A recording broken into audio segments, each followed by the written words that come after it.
the clip in just a little bit. Also, if you have your copy of the Bible this morning, would you please make your way to 1 Corinthians chapter 9. If you don't have your copy, you can use one of the Bibles that are in the pew rack right in front of you, and that would be page 1134. I will join you there shortly. This is a fifth Sunday of the month, and usually those are Kids Sundays, but this one fell on the last day of the year, and this sermon did not fit well. As hard as I tried, did not fit well with Kids Sunday, so my wife graciously said, I'll just take the kids down and you do what needs to be done. So this is going to be more of a traditional style sermon. Also, you know, this is the last Sunday of the month, and so it's one of those Sundays when we talk about where we're going next. And before I get started, anybody notice? A few months ago, we made a huge change in the bulletin. Remember? They went from being this big to being this big. Did you notice that we made another huge change this week? While you're figuring it out, how about we talk about what it means to share our vision? Now, we're not recasting a vision. We know exactly what our vision is. This is kind of the little diagram that we put out there in the past on how we see ourselves. We are here to move people from the community to the crowd to the connected, and the connected to the committed. This comes in direct way of how Jesus saw the church. In Acts chapter 1, verse 8, he says, "But you will receive power when the Holy Spirit comes to you, and you will be my witnesses in Jerusalem and all Judea and Samaria and to the ends of the earth." He restated this in Matthew chapter 28, verses 19 through 20. "Therefore go and make disciples to all nations, baptizing them in the name of the Father, the Son, and the Holy Spirit, and teaching them to obey everything I have commanded you. And surely I am with you always, even to the very end of the age." That's how Jesus saw the church. Go to the community, bring the community into a crowd, teach the crowd about Jesus, and connect them to Christ, and eventually teach them how to be committed in living this Christian life. Jesus states his mission statement very simple. For the Son of Man came to seek and save the lost. And that is our mission statement. Now, we put it this way because it's a little easier for us to remember. But have you ever wondered what would this look like if it was in sentence form? You see, rolling around on your bulletin, whether you've known it for years and years and years, there is not only our vision statement, which is this, there's also a mission statement. And believe it or not, if you look at last week's bulletin and this week's bulletin, those statements are no longer the same. Now, we're not going to dive deep into this, but we're going to talk about this. The first 4 Sundays of next year, we're going to talk about this particular mission statement. But this is how we see that community, the community, the community, the crowd, the connected, and the committed. If I was to put it into a sentence form to read it to you. Our mission is to bring glory to God by meeting people where they are in life, share Jesus with them in a meaningful way, and encourage them to live in a growing relationship with Him. Whose vision is this? It was Jesus' vision. It was the early church's vision, and this is going to be how we are going to go back to the basics with our vision. But again, we're going to talk about this more in the coming month. This particular sermon is not necessarily about introducing this vision statement. This is more like a State of the Union address. You know what those are, right? That's where the president every year gets called before Congress, and he sits out there and he tells Congress how the world is working, and usually they televise it, and there's this big long speech. Well, this isn't a big long speech. Mine's much shorter than the State of the Union address. But this is just kind of talk about where we are in things. And I got a couple of analogies I want to use. One is obviously going to be the runner. We'll get to that in a little bit.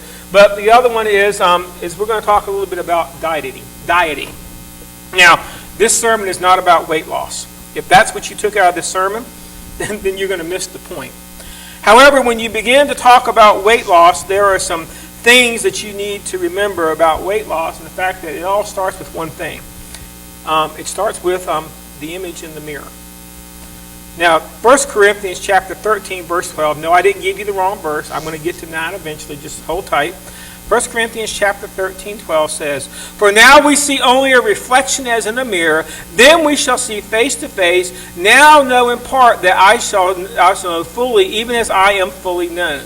Paul had this idea of the Corinthian church about looking in the mirror. Now, if you say, wait a minute, we've heard this verse here recently. You have. We got real cozy with this verse this past summer. Remember when we were wandering through the zoo and we put all the animals up on the wall? It was all based not on the animals. It was what did we have hung right here on the front of the pulpit? It was a mirror. It was about the idea of looking at our reflection in the mirror, because when you begin to look in the mirror, you begin to notice some things about yourself, and that was the entire purpose of that sermon, was to get us to look at the things that maybe we've got going on in our life that we need to examine. But I also made you a promise at the end of that sermon series that we would be back. I like to keep my promises, so we are back. And now I want you to just not think about just looking in the mirror. I want you to think about, what do you do with the reflection when you see it? See, because James tells us in James chapter 1, verses 23 and 24, anyone who listens to the word but does not do what it says is like someone who looks at his face in the mirror and after looking at himself goes away immediately and forgets what he looks like. Sometimes that would be nice to forget what I look like, but it doesn't happen all that often. But imagine how that would work. You look in the mirror and you see yourself, and in just a few moments after you see yourself, you walk away and you don't even remember what you look like. Unfortunately, I think that's what we do when it comes to our spiritual mirror, and that's what we do when it comes to our church mirror. So the idea behind this sermon today is to get a very bright picture of where we are spiritually, both individually and as a church. Because the truth is, if you look in the mirror and don't like what you see, there are really only 4 ways that I can react to the image. Now, these 4 ways, there's only one right way to react. But remember, there are 4. The first way that you can react is in a disastrous way. Now, I'm not going to spend a ton of time on how body image impacts the thought process. In the 2013, his book, I brought it with me. Thank you, Gary, for bringing it back to me, by the way. If you want to read more about what disaster looks like, this little book was put out by Thomas Rainer. It's called The Autopsy of a Deceased Church. These are churches that just could not figure out what they were supposed to do with the image. And if you've gotten to this point, the truth is that you've lost hope. You see, if you've gotten to the point where you're at this disaster mentality, you've looked in the mirror, you've looked at the image, and you see no way to fix the image in the mirror, yet you just can't accept what you see. They did a study for people that struggle with weight issues in 2013, and this is what they found. 27% of females admitted to having thoughts of suicide based on weight. 13% of males. The number jumped for those under the age of 24. Females at 44% and males at 22%. They simply saw the image in the mirror and they just saw no way out. But yet they could not accept the image that they saw. Now, I'm not going to spend a lot of time talking about disaster because I will tell you, honestly, guys, we're not to this point. I don't think we're to the point that we just have to accept what we see and just go on with our life just as it is, but we do have some other methods that sometimes we use. Sometimes we use this idea of denial. Now, I am really interested in this because it can take 2 paths, and the first one is one that we use a lot. It's not as bad as it looks. We see the image and we look at it and we are convinced that it's really not all that bad.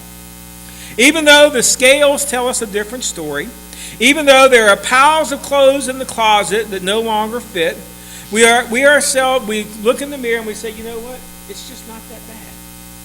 And just so you know, in the church, we like to do the same thing. We look at this and what do we usually like to do? We like to talk about past successes. We like to say, well, it used to be like this, or it used to be like that, or it used to be this way, or it used to work this way. And you realize what we're doing. We're focusing on the image of the past and not the image as it is in the today. You see, we focus on the physical, don't we? We get really caught up in how do I solve the problem with denial? How do I fix my problem? Well, we look at the physical things that are out there. And we want to do this or do that. Maybe we'll fix up the building, and that'll help us think we're doing something. Or maybe we'll add a this or a that to worship. Or maybe we'll just add a new program here or this or that there. And we try to look at the physical things and say, you know what? I don't think it's that bad. I just need a tweak. I just need a new paint job. I just need to put another coat of something on it. Maybe I just need some polishing. See, we're in denial about a problem that's out there, and the thing is, it may provide a spark, but eventually, without a lifestyle change, we go back to the same way that we wanted it before, don't we? I mean, when we're in denial and we think it's just not that bad, we're not willing to acknowledge that there are issues out there, then we might make a slight fix, but then in a little while, we just kind of go back the same way it is. Now, not only do we get the idea that it's not as bad as it looks, sometimes we get the idea that this is who I am. Just so you know, this is another quitter's mentality, because it means we just accept it. How many times have we used this phrase in our own life? You know, especially when it comes to a weight situation, this is just who I am. You know, I have a slow metabolism. My life is kind of busy. I don't have a schedule to exercise. You know, it's not my fault. This is just the way that God made me. I have everything going against me. It's all the way it is. And, well, the problem is that in the church, when we get into this is just who we are, the church begins to hold fast to the idea of mediocrity. Now, what do I mean by mediocrity? It means as a church we can get into the good enough approach. Have you ever used this in a ministry approach? It's good enough. It's good enough. Could you imagine that Jesus had taken this mentality? That it was just good enough? You see, the idea of good enough is I just kind of package it up, and it is what it is, and well, this is all that we can do, and it's not the best that I have, but it's the best that I'm willing to offer. And so we get into this mode that since it's who I am, what does it matter? Because it's not to the point where I want to just end it, but it does mean that we surrender to the image in the mirror. You see, this idea of denial is really, really difficult, because as I begin to deny that, you know what, there are things that I can do. There are changes I can make. There are lifestyle adaptations I can take in my life that will change everything. I don't want to do that. Instead, I just say, you know what? The image I see is who I've become. And I guess you just need to learn to live with it. And of course, you realize eventually denial becomes the fact where we can no longer accept the image, and you go backwards, and that's where you get to this disaster mode. Now, are we here? Maybe sometimes. But there's a third method. It's called the method of disgust. Now, I don't like the image in the mirror. That's where it starts. Now, this is a good thing. It's better than disaster, and it's better than denial, because I look at the mirror and I guess what I realize? The image that I see in the mirror is not the image that I want it to be. So I look at the mirror and I become disgusted with what I see. Problem is that's where it starts, but sometimes that's exactly where it ends. We declare, I'm going on a diet. New Year's resolution, 1 week away. You know what? In just a couple of days, that's my marker, right? I'm going to go on a diet. I'm going to change my image. We even go out and we do research on the latest and greatest diets out there. However, as we begin to read what's involved, we begin to, even before we take the first step, make the excuses. I can't eat like that. I don't have time to exercise. That's an unreasonable request. You're laughing because you know what? We've all done this, haven't we? We go out there and we research the diet, and we realize that you know what, our favorite food isn't on it, and we decide that's not the diet for me. Well, actually, that isn't what we decide. We decide that, well, I know how to fix the problem. Many times we try to adapt the diet to our lifestyle. Then when it does not work, we declare the diet is bogus. It's the idea behind the baseball thing that I read you. The people that were playing baseball, every rule they ran up against that they didn't like, they had a solution. What was the solution? Change the rule. I don't like the ball? Fine, we'll stuff a sock. The bats are too expensive? Fine, we'll just break a branch. You know what? I don't want to run 90 feet? Fine, we'll just make the circle a little bit smaller.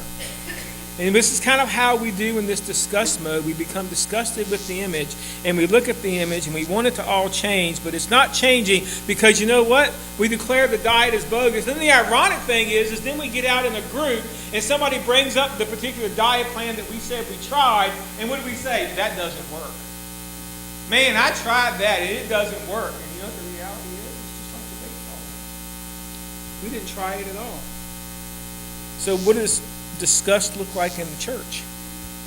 That's a good question. We're unhappy. How many times have you met people that just say, I'm unhappy with the way the church is going. I'm unhappy with the way things are working. Notice they're unhappy with the way things are going, but they're not so unhappy with the way things are going that they're ready to try to do something different to change the way things are going. Everything we see, we seem to find something wrong with it. It's broken. We're frustrated. Every now and then we get fed up with the image and we try something new. Notice I said try. You know that's a word I hate? Try. Don't try. I like Yoda's philosophy. Don't try, do. We try something new.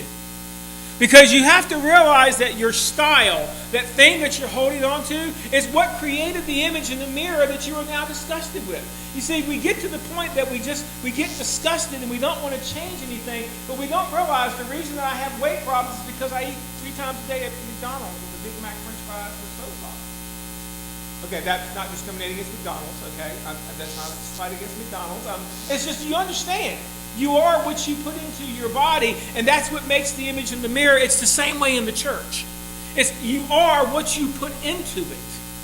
And so when we begin to put things into it and they're not making any difference, we become disgusted with it because we want the image to get better, but we really don't want to pay the price for improving the image. I mean, I want to weigh 140 pounds, but do you know what it costs me to weigh 140 pounds? I mean, my goodness, I walk past the cookie store and gain 10. I don't even have to stop and eat one. I just have to sniff. I mean, it's not fair. But you do understand that if I am going to do this idea of changing the image that I see in the mirror, I can't take a disastrous approach and just level it. I can't take the denial approach and just say, you know what, I'm just getting old. It's just who I am. You can't take the disgusted approach and just complain all the time about the image. There's another approach that you're going to have to take. And well, now we're to where I want to preach. We have to take a disciplined approach. Now, I showed you that video clip at the beginning of the sermon. And just so you know, I am going to reiterate, I am not a runner. I've told you guys many times, if you see me running, you best start, because you know what it means? There is something chasing me, and it's very big and very dangerous. I am not a runner. God didn't build me to be a runner. God didn't design me to be a runner. I don't have any speed. I have short legs. I have a short waist. I am not a runner, but I can appreciate those that can run. As a matter of fact, think about that clip that you saw. They came off that starting line, and that man got knocked over. Somebody bumped into him and knocked him out. How easy would it have been for him to lay there on that ground and start making excuses on why he couldn't run the race? I mean, after all, it wasn't his fault. Somebody bumped him over, right? I mean, it wasn't fair. He could have made all kind of excuses. He could have called the referee and cried foul. He could have said, you know what, that was illegal. He could have asked him to start the race over. But that's not what he did. What he did. What did he do? He got up and started running. He ran as hard as he could, as fast as he could. And his running style wasn't pretty. It was kind of unorthodox. And his arms are flared and his head threw back, which, by the way, I'm told that is not the way you're supposed to run. I mean, you're supposed to have a tight stance and focus on where you're going. But he was just going to finish his race as strong as he could. And you know what? I think this is the mentality that Jesus intended for the church. And Paul intended for us to understand it because in 1 Corinthians, I can't talk this morning, 1 Corinthians chapter 9, verses 24 through 27, Paul switches from a dieting mentality. He gives us another analogy to think about. He tells the Corinthian church, which, by the way, was dealing with all of the same issues that the modern day church deals with. I got the solution for you. And here it is. Do you not know that in a race all the runners run, but only one gets the prize? Run in such a way to get the prize. Everyone who competes in the games goes into strict training. They do it to get a crown that will not last, but we do it to get a crown that will last forever. Therefore, I do not run like someone running aimlessly. I do not fight like a boxer beating the air. No, I strike a blow to my body and make it my slave, so that after I have preached to others, I myself will not be disqualified for the prize. I said all the things before because I wanted you to make aware that, you know what, if we're going to turn things around and make things different for our church, we're going to have to take a very disciplined approach. But just so you're perfectly clear, the other methods will not change it, and this is not an instant fix. The idea of discipline, if you decide you're going to go on a diet, you don't get to go on the diet the next day and step on the scale and expect to lose 10 pounds. Wouldn't that be great? Wouldn't that be awesome if it only took one day? That's not the way it works. If you're truly going to make a lifestyle change, this process takes months, years sometimes to turn it around. And you do understand, if we're going to take a disciplined approach to how to go about rebuilding a church, this is the approach. And so we're going to break down this mentality of discipline. And you know what Paul starts with? An interesting idea. You have to know why you're running. I got a friend that I don't understand because they like to run marathons, but they have no chance of winning the marathon when they start. After all, they know they're not fast enough, but they like to run. And when you ask them why they run, they say, I just want to finish. Really? That's not me. I can appreciate what Paul is saying here. Why did Paul say we're running this race? We're running to win. Paul's not interested in second place. Paul's not interested in just getting there. He's not interested in crossing the finish line. He doesn't want a participation trophy. That's not what Paul is saying. Paul is saying, you know what? I am running this race, and my intention is to win the race. Now, here's the question. What's the prize? Many of us, when I ask you that question, we would think the prize is heaven. I hate to tell you this. Heaven's the finish line. That ain't the prize. You see, I am not running this race simply to get up to heaven. I am running this race to win the prize, and the prize is what Jesus called the prize, because what did Jesus come? Jesus didn't say, I came to take everybody to heaven. What did he say? I came to seek and save the lost. Therefore, my prize is running the race in such a way that I affect as many people as possible so that maybe I can win a few to run the race with me. You see, that's the prize. We have to understand we are running the race not just to get to heaven. We are running the race because I am interested in winning the prize. And the prize are the crowns that last eternally. And what's the only thing in life that's eternal? People. When I get to heaven, my prize is to look out across the sea of people that are there, and I get maybe a glimpse of the lives that I've changed throughout the course of my life. That's the prize. The prize is when I stand in front of my Heavenly Father, He says, well done, my good and faithful servant. Because look at your reward, and you look out across and you see all of the people whose lives you helped. That's the prize. That's the image that Paul wanted us to get. And by the way, just as a side note, how many runners have to run the race in order to win the prize? All of them. Everybody has to run. This is more like a relay race where I hand to one person, they take it, and they have to hand to another person. You know what the problem with a relay race is? I can be the fastest person out there, but if the person in front of me decides they don't want to run, you don't win. You don't win the race. Because the idea is that everybody has to take participation in the race. We are not running to finish. We are running to win a prize. Now, this is important because if I'm going to run, competing requires training. Could you imagine one day that you wake up and you're like, you know what, I think I'm going to run. I mean, you've never ran before. It's never been a habit. But you decide that day I'm going to leave the house and I think I'm going to run about 5 miles. I've driven 5 miles. It doesn't take that long, really. It doesn't seem that far. I mean, 5 miles isn't even from my house up to the Food Line store, surely. But if I tried to run 5 miles and I've never ran before, what's going to probably happen? Somebody's going to be calling 911 because you're going to find me on the side of the road in this little position like, I can't go any further. Because that's what's going to happen, because you do understand. If I'm going to run, I have to train to run. I can't sit and then decide I'm going to run. I'm going to not make it very far in that mentality. And I like the way Paul puts this, because Paul doesn't just say we need to train. He says what? We need to do strict training. It needs to be strict training. Now, I understand what that means because, well, if I'm going to be an effective runner, then there's some things that have to change in my life. You know what that means I'm going to probably have to do? First and foremost, start running. It means I'm going to have to set time in my schedule and carve out places in my life to go out and run. And I have to take that time. It has to be something that I do every single day, because the moment I stop training to run and I don't go run, I've learned this from my son, I don't run as well as I used to, because it requires us to be strict about what we're doing. Now, running is step one, but that's not all of it, is it?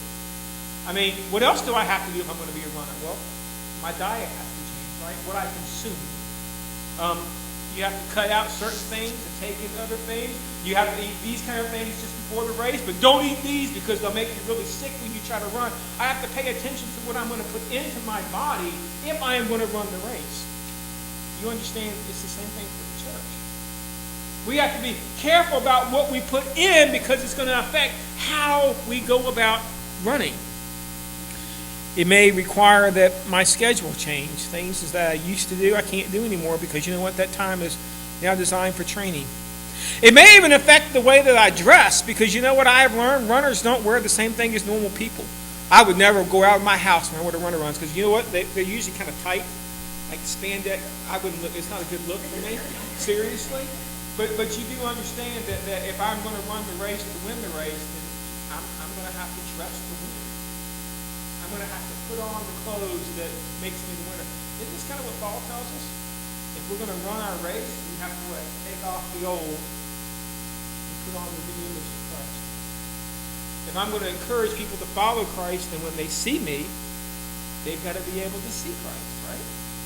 It makes really good sense. It's so simple. How can we not figure this out? Why do we have to have piles and piles and piles of self-help books to figure out the way you run the race is you train to run the race? And you know what? You have to have a direction. Now, this is important because if they fire the gun and everybody else is running that way and you decide to run that way, you might be the fastest person out there, but do you win? No. This is important. You understand there's a course that's laid out. There's a place that's been mapped. You're not running from something. You're running to something. Do you know the difference? If I'm running from something, then my goal is to get away from that something. So that means I can run any direction I want as long as the something that I'm running from isn't catching me, right? It's all legal. There are no boundaries as long as I don't get caught. But if I'm running to something, then I have to take the shortest distance between two points. I have to have some direction in what I'm doing. I have to have some discipline in the steps that I take. See, this is all very important because as a church, we have to understand we have a direction. That direction isn't here. That direction is out there. How do I know? Acts chapter 1:8. Matthew chapter 28. Jesus' statement, I've come to seek and save the lost. The other thing that you have to do is you have to work within the rules. I'm thinking about maybe making that baseball thing really large print and putting it up sometimes here because you understand, just like a diet, you have to work within the rules of the diet. Just like baseball, you have to work within the rules of baseball. There are no shortcuts. There are no quick fixes. Paul goes on to say he doesn't want to be disqualified. I love that statement. Paul says, I am going to run in the way that they say I'm supposed to run. I'm going to wear the right shoes. I'm going to wear the right pants. I'm going to wear the right body. I'm going to have the right food in me. I'm not going to put any drugs in me. I'm going to do all the things there because at the end, when I win the race, I don't want to just cross and have them hand me the prize and then I get disqualified. I'm going to run according to the rules. Now, what does this mean for us in the church? Well, there are some things that are core to our church. Things like prayer. Things like study.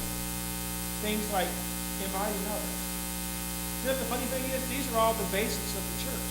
They've been doing the same thing all the way back 2,000 years ago. It's the same thing. It hasn't changed a Don't believe me? Go back and read Acts chapter 2, verses 42 through 44. It's the same formula. They haven't switched anything.